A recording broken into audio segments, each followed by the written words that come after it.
నమస్తే. కాసేపటి క్రితమే బాల్క సుమన్ బీఆర్ఎస్ పార్టీ నాయకులు అలాగే ఎంపీ మాజీ ఎమ్మెల్యే కాసేపటి క్రితమే ఆయన పోలీసులు అరెస్ట్ చేయడం జరిగింది. మనం ఇటీవల తరచుగా చూస్తున్నాం. ముందుగానేమో పాడి కౌశిక్ రెడ్డి పోలీసులను తిట్టేటువంటి ఎపిసోడు, దాని తర్వాత ఆర్మూరు పాండు జీవన్ రెడ్డి పోలీసుల పైన మరలబడేటువంటి వీడియో చూసినాం. దాని తర్వాత కేటీఆర్ హరీష్ రావు యాజ్ ఇట్ ఈస్గా పోలీసులను తిట్టిండు.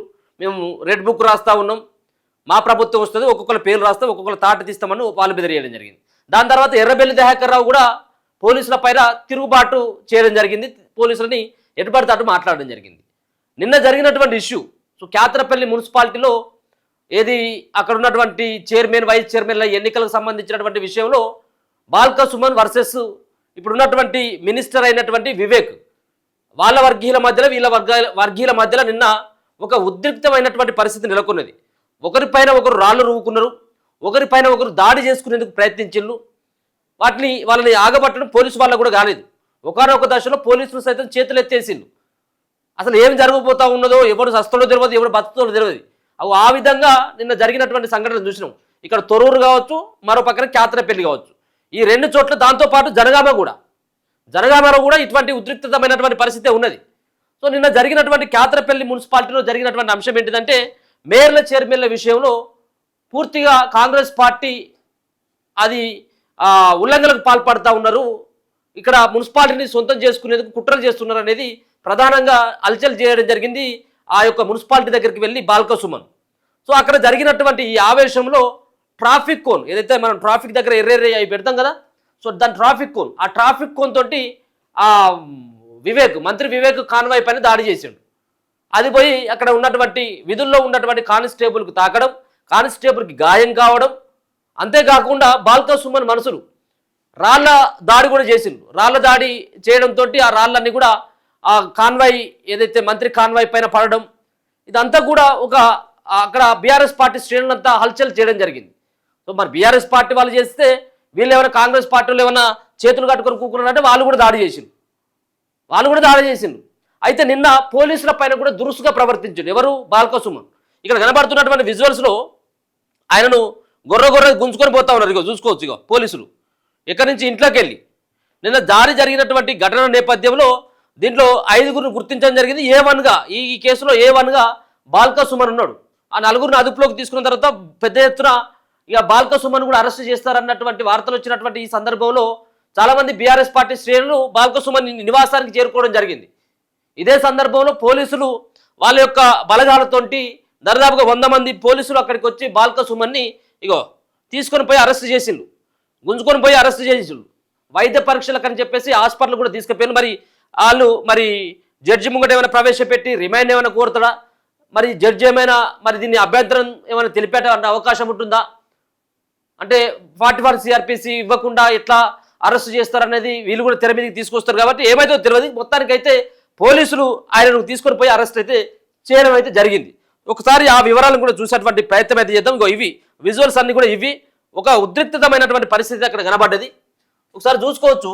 బాల్క సుమన్ మాట్లాడినటువంటి మాటలు కూడా మనం దీని గురించి కూడా మాట్లాడుకోవాలి. ఇది పోలీసులను ఆయన బెదిరించినటువంటి తీరు కావచ్చు, ఆయన చాలా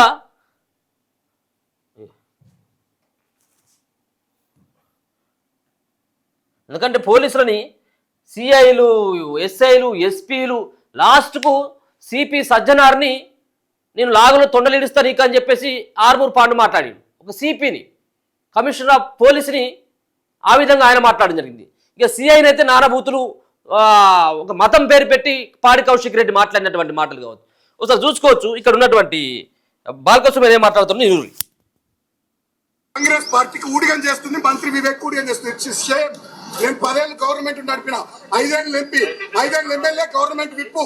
నేను ఇట్లా చేయాలి, ఇట్లా వాడాలి. మీ పోలీసులను మిస్టర్ రాజ్ కుమార్, వెంకటేశ్వర్ గారు, రాజశేఖర్, నేను అందరినీ చూస్తున్నాను. నేను పోలీసు వాళ్ళను మళ్ళా 2 ఏళ్ళ గవర్నమెంట్ వస్తుంది, మళ్ళా వస్తుంది గవర్నమెంట్, గుర్తుపెట్టుకోండి. మళ్ళా గవర్నమెంట్ వస్తుంది. వీడు వివేక్ అంటే శాశ్వతం కాదు. వివేక్ అంటే శాశ్వతం కాదు సార్. వివేక్ అంటే నేను కూడా పర్సనల్ గా నేను రెస్పెక్ట్ ఇస్తా.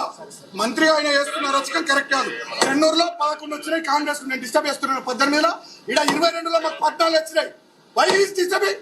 డెమోక్రసీ ఉన్నట్ట సచ్చినట్ట మీరు కూడా ఇంతకుముందు మా గవర్నమెంట్ డ్యూటీలు చేసిరుగా పోలీసులు గింత దుర్మార్గమైన పోలీసులు మీరు కూడా మరి కాంగ్రెస్ బట్టలు వేసుకున్నారు.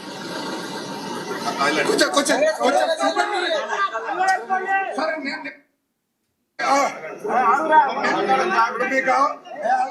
కాంగ్రెస్ పార్టీకి ఊడిగం చేస్తుంది, మంత్రి వివేక్ ఊడిగం చేస్తుంది. గవర్నమెంట్ సో మా ప్రభుత్వం వస్తే 10 ఏళ్ల పాటు మేము గవర్నమెంట్లో ఉన్నాం, షేమ్ అని చెప్పేసి అక్కడ ఉన్నటువంటి పోలీస్ ఆఫీసర్ పైన ఆయన దురుసుగా ప్రవర్తిస్తున్నటువంటి తీరు కావచ్చు. మీరు పోయి కాంగ్రెస్ పార్టీ కండువరు, కాంగ్రెస్ పార్టీ బట్టలు వేసుకొని తిరగండి అని చెప్పేసి పోలీసులకి బాల్క సుమన్ వార్నింగ్ ఇస్తున్నది. మరి ఇది ఒక ప్రజాస్వామ్యంలో ప్రజాప్రతినిధులు కాకి బట్టలు వేసుకున్నటువంటి ఐఏఎస్లు ఐపీఎస్లు కూడా ఇక అమ్మనాబూతులు తిట్టింది. ఇక మనం దాన్ని చెప్పుకొని అవసరం లేదు, మనం చూస్తూ ఉన్నాం కదా ఇటీవల అవి ఈ విధంగా రెచ్చిపోతూ ఉన్నారు. సో ఒకసారి చూసుకోవచ్చు ఈ సంబంధించినటువంటి ఎపిసోడ్కు కారణం ఏంటిది, అరెస్టుకు కారణం ఏంటిదంటే క్యాతనపల్లి మున్సిపాలిటీ చైర్మన్ ఎన్నిక సందర్భంగా పోలీసులపై దాడి చేసినటువంటి కేసులో బీఆర్ఎస్ పార్టీ మాజీ ఎమ్మెల్యే బాల్క సుమన్ అరెస్ట్ అయినలు.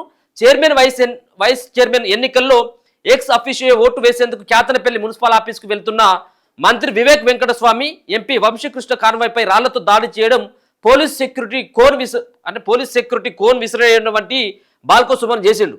ఏది వాళ్ళు ఓటేయడానికి పోతే తన అనుచరులను రెచ్చగొట్టి దాడి చేయించడంతో కీలక పాత్ర పోషించాడు బాల్క సుమన్. ఈ దాడిలో ఓ పోలీస్ కానిస్టేబుల్ తీవ్రంగా గాయపడి హైదరాబాద్లోని ఆసుపత్రిలో చికిత్స పొందుతున్నాడు. మరో కాంగ్రెస్ కార్యకర్త సైతం గాయపడ్డాడట. క్యాతనపల్లిలో జరిగిన గొడవపై కేసు నమోదు చేసిండ్రు పోలీసులే, కాబట్టి వాళ్ళే కేసు నమోదు చేసింది. గొడవ అయింది, ఇక్కడ ఒక శాంతి భద్రతలకు విఘాతం కల్పించేటువంటి ప్రయత్నం బాల్క సుమన్ చేసింది కాబట్టి పోలీసులే నేరుగా పోలీసులకే గాయం అయిపోయి విధుల్లో ఉన్నటువంటి పోలీసు కూడా గాయపడ్డాడు కాబట్టి వాళ్ళే కేసు నమోదు చేయడం జరిగింది. ఈ కేసులో భాగంగా 2026 ఫిబ్రవరి 18న అంటే నిన్న క్యాతనపల్లిలోని బాల్క సుమన్ ఇంటికి వెళ్ళినటువంటి పోలీసుల నిబంధనల ప్రకారం నోటీస్ ఇచ్చి అదుపులోకి తీసుకోవడం జరిగింది. ఇవాళ ఏది నిన్న జరిగింది 17వ తారీఖున ఏది మున్సిపల్ సంబంధించినటువంటి చైర్మన్ అండ్ అక్కడ ఉన్నటువంటి వైస్ చైర్మన్ ఇలా 18వ తారీఖు కాబట్టి నిన్న జరిగినటువంటి ఘటన నేపథ్యంలో ఇవాళ మరి నిబంధనల ప్రకారం నోటీసులు ఇచ్చి అదుపులోకి తీసుకున్నారట. ఈ క్రమంలో బాల్క సుమన్ ఇంటి వద్ద కాసేపు హైడ్రామా నడిచింది. బాల్క సుమన్ అరెస్టు చేసేందుకు వెళ్లిన పోలీసులను అతని అనుచరులు బీఆర్ఎస్ కార్యకర్తలు అడ్డుకున్నారు. బాల్క సుమన్ ఇంటి గేటు మూసి పోలీసులను ఇంట్లోకి రాకుండా అడ్డుకున్నారు. ప్రభుత్వానికి పోలీసులకు వ్యతిరేకంగా నినాదాలు చేసి హంగామా సృష్టించారు.